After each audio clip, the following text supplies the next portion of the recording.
నమస్తే అండి. ఈ రోజు మనం ఇక్కడ బెంగళూరు నగరంకు వచ్చినాము. మేము ఇక్కడ ఒక ఫీల్డ్ విజిట్కి వచ్చినాం. మేడం గారు గత 1 year నుంచి మన వీడియోలు చూస్తూ ఉంటారు. మన ఫాలోవరు చాలాసార్లు మనం రిక్వెస్ట్ చేయడం జరిగింది. ఈ ఇల్లు మొదలుపెట్టినప్పుడు కూడా మనం రమ్మనడం జరిగింది, కానీ మనకు అప్పుడు వీలు కాలేదు, రాలేదు. ఆల్రెడీ ఇల్లు దాదాపు 75-80% దాకా కంప్లీట్ అయింది. ఈ రోజు మనం రావడం జరిగింది ఇక్కడికి. ఇప్పుడు మనం రావడం వల్ల వీళ్ళకి జరిగే మెయిల్ ఏంటంటే, ఇక్కడ ఒక 2-3 లోపాలను మనం ఐడెంటిఫై చేయడం జరిగింది. మనం ఎన్ని వీడియోలు చూసినా వాళ్ళు ఎంత వీడియోలను ఓపికగా 1-2 సార్లు చూసి నోట్స్ ప్రిపేర్ చేసుకొని కట్టుకున్న వాళ్ళైనా సరే, మనం స్వయంగా వచ్చినప్పుడు ఏదో ఒక 2-3 పాయింట్లు ఐడెంటిఫై చేయడం జరుగుతూ ఉంది. కాబట్టి వీలైనంత వరకు స్వయంగా చూపించుకునే ప్రయత్నం చేయండి. లేదు అనుకో, మనం ఇంత కష్టపెట్టి కడతా ఉంటాం కదా, ఒకసారి వినండి, మేడం గారి మాటలు వినండి. నేను ఇక్కడికి రావడానికి కారణం ఏంటి అనేది. సార్ వీడియోస్ నేను పాస్ట్ 1 yearగా ఫాలో అవుతున్నాను. ఇన్వైట్ చేశాను నేను ఒకసారి సైట్ విజిట్ చేయమని కన్స్ట్రక్షన్కి ముందు. అప్పుడు సార్ బిజీగా ఉండి కుదరలేదు అనుకుంటా. ఇప్పుడు రావడానికి కుదిరింది. అట్లీస్ట్ ఫుల్ హౌస్ కన్స్ట్రక్షన్ ముందు మా హౌస్ విజిట్ చేయడం మాకు చాలా హ్యాపీగా ఉంది. అట్లీస్ట్ కరెక్షన్స్ అనేవి ఇప్పుడు చేసుకుంటున్నాం, సో దట్ ఏ లాస్ కాకముందే మాకు బెనిఫిట్స్ జరుగుతుంది. Thanks for visiting us sir. Okay అండి, విన్నారు కదా. మనము కట్టిన తర్వాత రావడం వల్ల వాళ్ళంతా ఓపికగా శ్రద్ధగా వీడియోలు చూసినా కూడా మేజర్ మిస్టేక్స్ 2 చేయడం జరిగింది.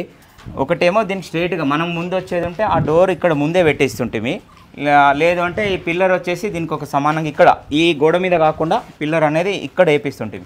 అప్పుడు ఇల్లు మొత్తం రెక్టాంగిల్ షేప్ సార్ అట్లా ఇల్లు మొత్తం మనకు రెక్టాంగిల్ షేప్ అనేది అవుతుండే. అయినప్పటికీ కూడా మనం ఇక్కడ ఒక సొల్యూషన్ చెప్పడం జరిగింది. దీనికి ఒక 2-2.5 ఫీట్ల హైట్తోని ఆ కిచెన్ రూమ్ ఎంత దూరం వచ్చిందో ఆగ్నేయంలో ఈశాన్యంలో కూడా సేమ్ ఇక్కడ దాకా ఒక గోడ కట్టమని చెప్పడం జరిగింది. టోటల్ ఏంటంటే డయాగ్నల్ సేమ్ ఇక్కడ ఇప్పుడు మనకేంది ఇల్లు అక్కడ దాకా వచ్చింది, కిచెన్ రూమ్ది ఆగ్నేయం ఆడదాకా వచ్చినప్పుడు మన ఇల్లు ఇక్కడ దాకా ఉండాల్సిందే కదా.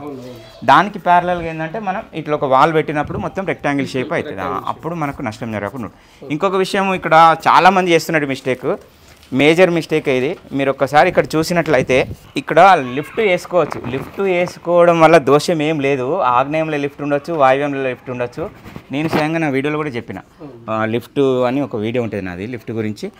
ఇక్కడ వేసుకోవచ్చు, కానీ లిఫ్ట్ కోసం తవ్విన గొయ్యి వల్ల మనకేమవుతుంది, ఆగ్నేయంలో గొయ్యి ఆ నష్టం జరిగి ఇంట్లో స్త్రీలకు అనారోగ్య సమస్యలు వస్తూ ఉన్నాయి. కాబట్టి గొయ్యి లేకుండా ఒక 2-3 మెట్లు ఎక్కి ఏదైతే మిషనరీ ఉంటుందో ఆ మిషనరీ భూమి లెవెల్ నుంచి స్టార్ట్ అయింది.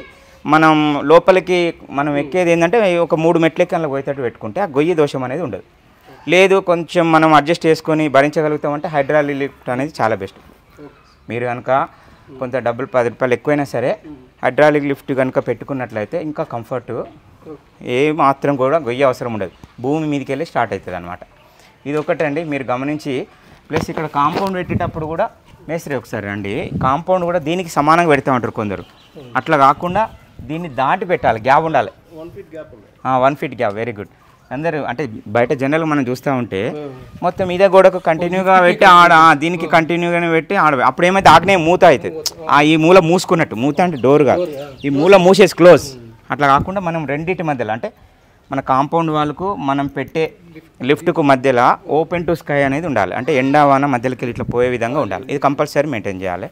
ఆల్రెడీ మీకు అదొకటి ప్లస్ పాయింట్ ఐడియా ఉంది కాబట్టి 1 feet వీలైనంత వరకు అటు ఒక 6 inches అట్లా పెరిగేటట్టు చూసుకోవాలి. అట్లా మనం కొంచెం ముందు ఇక్కడ అర్థమైంది కదా మేస్త్రి, అక్కడ 1 feet వస్తే ఇంకొక 2-3 inches అది ఇంకో కొంచెం ఈశాన్యం పెరిగేటట్టుగా పెట్టుకుంటే ఇంకో కొంచెం బెనిఫిట్ అవుతుంది.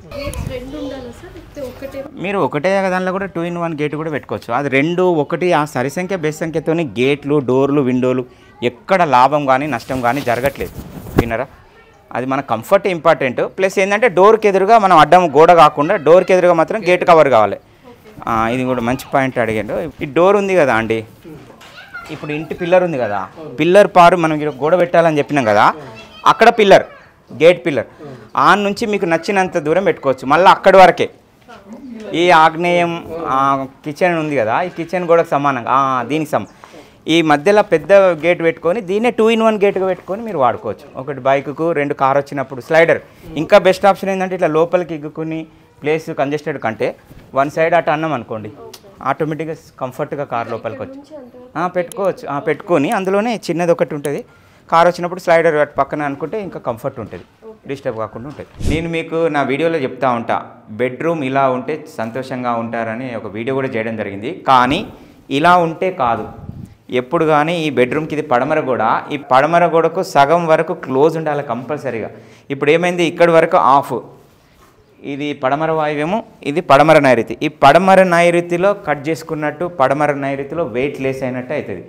ఏ ఇంట్లోనైతే పడమర నైరుతి ఇట్లా కట్ చేసుకొని రంధ్రాలు చేసుకుంటారో అలాంటి ఇంట్లో కాపురం పెట్టిన ఇంట్లో మగవాళ్ళు ముఖ్యంగా వాళ్ళకు నష్టం జరుగుతూ ఉంది, వాళ్ళ బలం తగ్గిపోతూ ఉంది. ప్రాక్టికల్గా కొన్ని వందల ఎవిడెన్స్ ఉన్నాయి. ఏదో రకంగా అంటే న్యాచురల్గా మనకు భగవంతుడు ఇచ్చిన శక్తి రోజు రోజు కొంచెం తగ్గుతూ ఉంటాయి. ఎందుకు అంటే ఈ నైరుతిలో రంధ్రాలు ఇది నెగిటివ్ ఎనర్జీ అనమాట. అట్లా కాబట్టి మీరు కొత్తగా కట్టుకునే వాళ్ళు వీలైనంత వరకు పడమర నైరుతిలో కానీ, అదే దక్షిణ నైరుతి ఈ వైపు ఉందనుకోండి స్త్రీలకు ఇబ్బంది పెడతా ఉంది. దక్షిణ నైరుతి పడమర నైరుతిలో కంప్లీట్ బరువుగానే ఉండాలి, మందంగా దొడ్డుగా ఎలాంటి ఫ్లో ఇన్ అవుట్ అనేది ఉండదు. కాబట్టి మీరు ఇది గమనించాలని నా యొక్క విన్నపం. ఓకే అండి, ఇలాంటి లోపాలు లేకుండా చూసుకొని మీరు ఇట్లా చిన్న చిన్న మిస్టేక్స్ కూడా చేసుకొని వెనకసిరి ఇబ్బంది పడడం కాకుండా ముందు జాగ్రత్తగా ముందే ఇట్లాంటి సజెషన్స్ తీసుకొని ఒక మంచి వాస్తు ఎక్స్పర్ట్ సలహాలు సూచనల మేరకు మీరు ఎలాంటి లోపం లేకుండా కట్టుకున్నట్లయితే అద్భుతమైన ప్రగతి మీ జీవితాల్లో చూడడం జరుగుతుంది. ఇలాంటి మంచి మంచి వాస్తుకు సంబంధించిన పరిజ్ఞానాన్ని కన్స్ట్రక్షన్ ఫీల్డ్ మీద విజిట్స్తో మీ ముందుకు వస్తుంటాను. నా వీడియో కనుక నచ్చినట్లయితే లైక్ చేసి షేర్ చేయండి. మీరు ఇప్పటివరకు నా యొక్క ఛానల్ సబ్స్క్రైబ్ చేసుకున్నట్లయితే సబ్స్క్రైబ్ చేసుకోవాలని నా యొక్క రిక్వెస్ట్. Thank you.